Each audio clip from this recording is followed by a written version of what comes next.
halaman dito sa bangketa dahil halos wala ka ng madaan ng bangketa. May nakalagay pa nga po mga aso, pigs, oak. Kaya kumpiskado na po yan.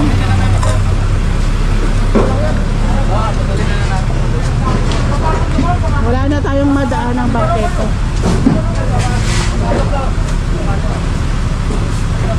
Yung ano nila, mga aso nila boss, nandito na rin sa ano, bangketa.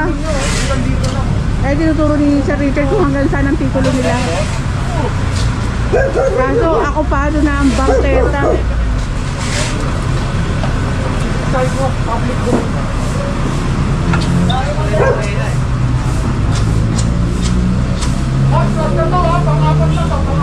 Ayun, sabi ni Sir Richard, pang-apat na nga po na nasabihan na nga po ito. Pero still, ayan pa rin po sila boss.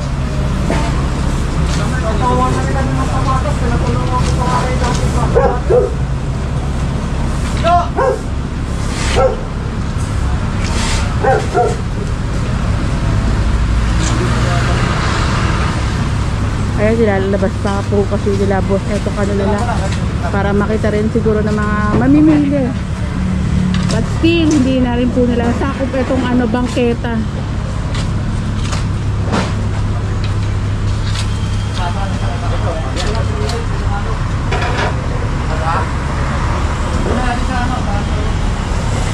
Dito pala yung pagawa nila boss.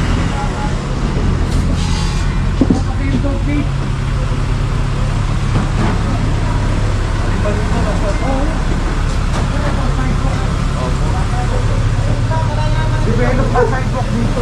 Ginamit nila. Pero bawal na pumarada rin dito sir kasi Bawal, wala silang provision ng parking eh. Opo. Kung gusto nila mag-parking, dapat nag-open sila rito, nag-setback sila. Sinagat nila yung building nila sa property. So, wala na talaga. Oo. Umpisa pa lang, dapat tinignan na nila titulo nila bago sila nagpagawa. Actually, this is not expropriation. Alam na ng gobyerno ever since hanggang dito property. Wala tong widening or what. Talagang ito nasa plano na. Ayan, na-explain na nga rin po ni Sir Richard. Eh, ito na nga pong dog cage na. No? Ayan, may aso nga rin po. Ayan, tignan na lang po natin kung saan nila ilalagay. Ayan, tabi tayo, meron dog.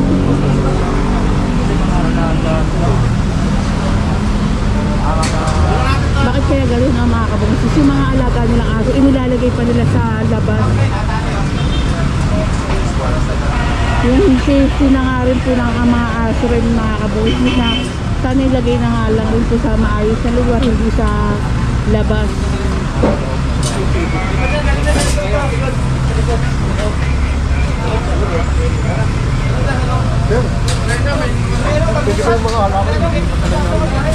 Nakargan ako sa harap namin, hindi na nahuwi yung plate namin.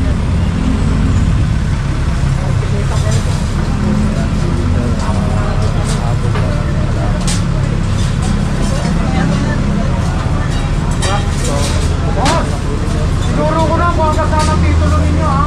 Ayun, ganda niya po. Sinabi ko na sa inyo kung hanggang saan ang titulo ninyo. Ayan, alam nyo naman ang marka ng bangkete eh. Yung hagdan nyo nga, naka-extension din sa bangkete.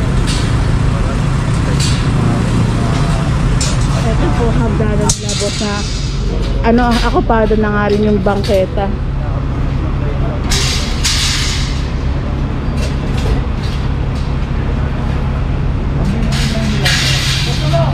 Actually, this is the building line. Kaso lang, ang titulo nila sagad sa building line. Hindi pati yung spot nila. Hindi, tama yan.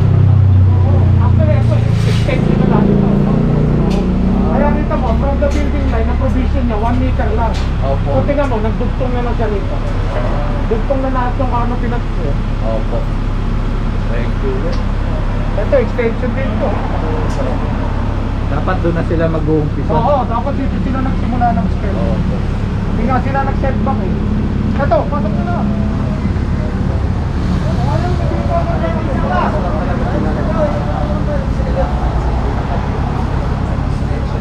Ay shucks. Ayan po, hanggang dito lang sila mga kabungis. Etong pwesto nila. Kaso ang ginawa nga po nila, etong pwesto na to, ginamit pa nga rin po nila etong bangketa na to Dahil nga po ayan po yung kanilang hagdanan, hindi na nga rin po yan sakop ng kanilang property line, which is na hanggang dito lang po sila.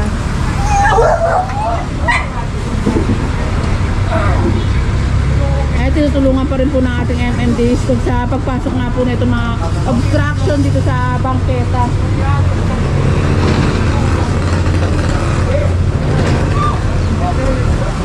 Oh, lahat to. Solid to.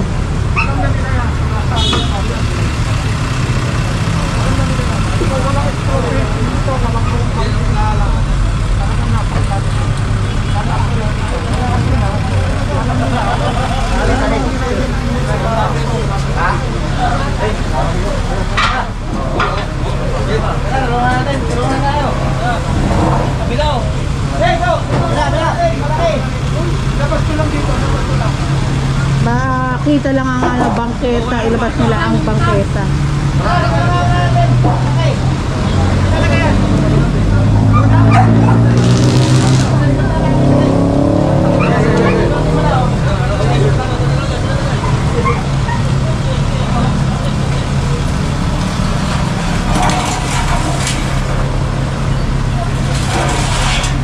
Pero in fairness naman po sa kanila, nung tinanggal nga po yung mga obstruction nila, medyo malinis naman po itong ano, pwesto na to.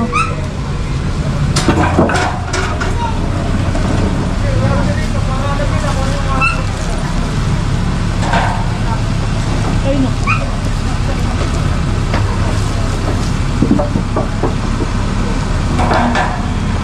Ay, sisla kayo.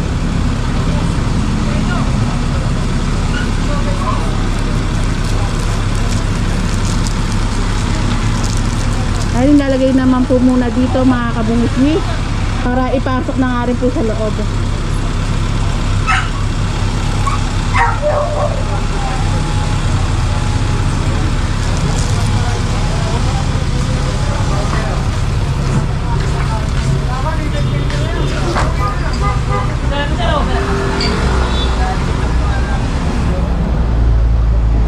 Ah, dito naman po pala nilalagay nila boss sa side na ito.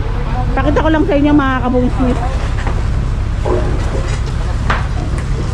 Dito sa pwesto nila, pati yung ano, aso nila, pati yung kulungan ng aso.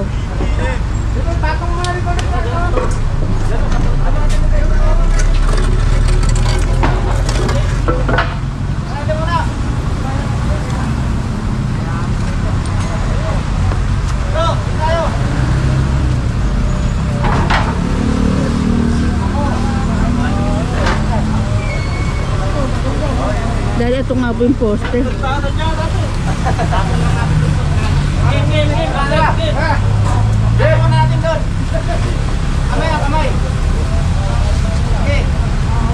Ay, tulong-tulong nga po sa pagpasok ng ano, itong kahoy niya, sa kalaking kahoy.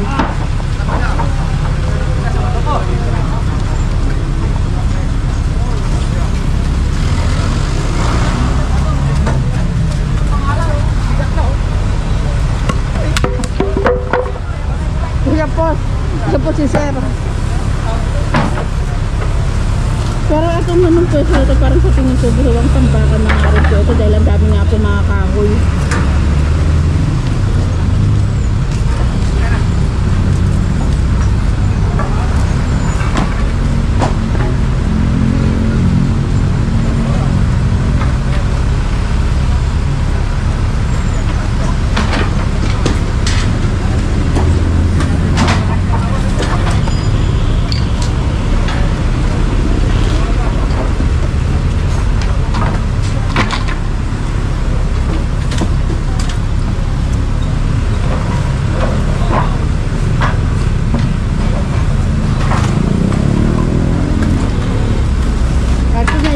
Na at mapapakinabangan na nga rin po ang bangketa dito sa side na ito.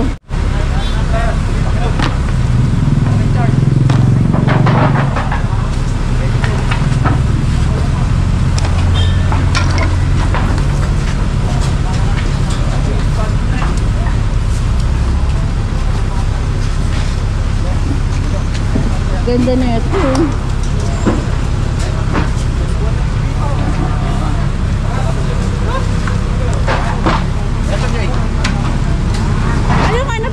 ka sa ganito, boss? Ano pong plano pag ganito? Ano lang, yung patungan ko ng ano. Tibuli. Tibuli guys, sa Tibuli. Oo, pinapunout lang ko dito. Patungan. Opo, patungan ko siya, ma'am. Patungan ng furniture, ang ganda. Pwede rin siyang gawing base po ng table. Saka yung mga ganyan, pag ano? Pag na-finish siya po, ma'am, medyo mataas-taas. Doon na lang malalaman. Oo. Ang ganda mga kabungis nito. Ganda nga po. Ay mga kabungis, clear na nga po itong bangketa. Ayan, pinawalis naman po ng ating MMDA Skog, like what katulad ng lagi ko sinasabi, like what I've always said, meron ng candy sa bibig na hindi naman po maalis ang ating MMDA Skog na hindi clear ang bangketa, hindi clear ang nililinis na lugar. Pag umalis po ang ating MMDA, magagamit ng taong bayan. Sure na magagamit ng taong bayan ang bangketa.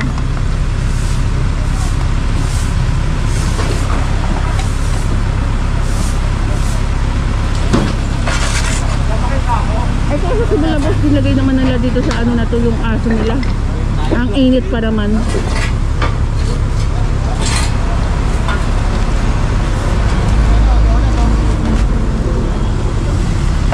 So, wala si Doggy, nandito sa may ano, mga bato-bato.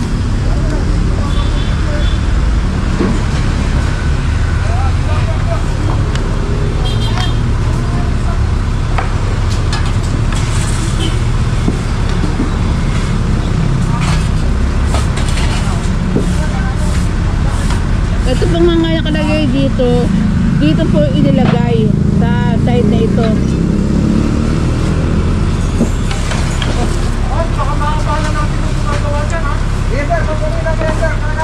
Ay sabi nga ni Sir Richard, baka maabala yung mga gumagawa nga rin po dito dahil nga po yung iba dito na nga rin po tinambak sa pwesto na ito.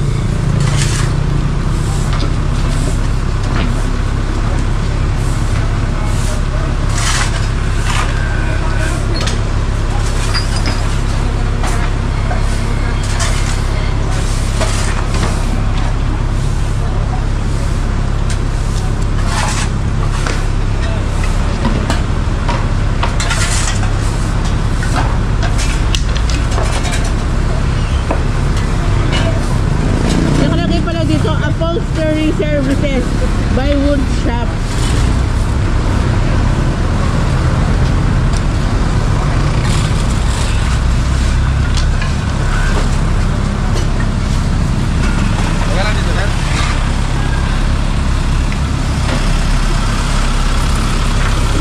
Slow down bridge under construction. Ayan nga po, ginagawa nga po. Kaya ayan, ginawa na nga rin po ni Sir Richard ng maayos na harang.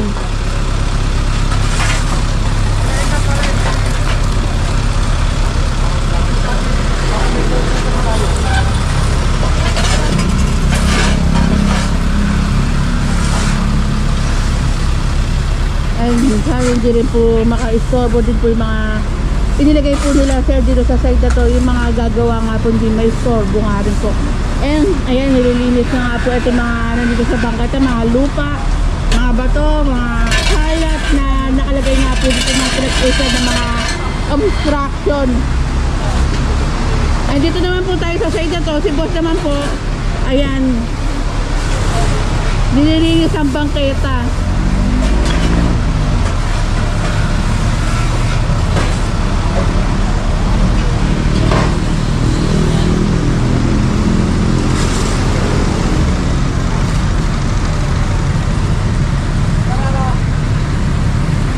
Ito pa po, pasok din yan.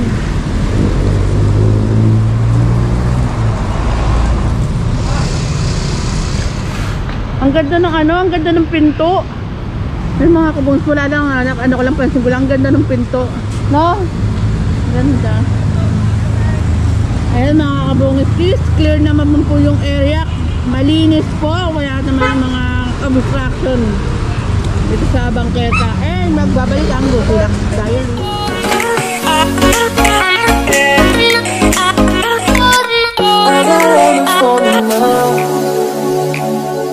just wanna have some fun, yeah.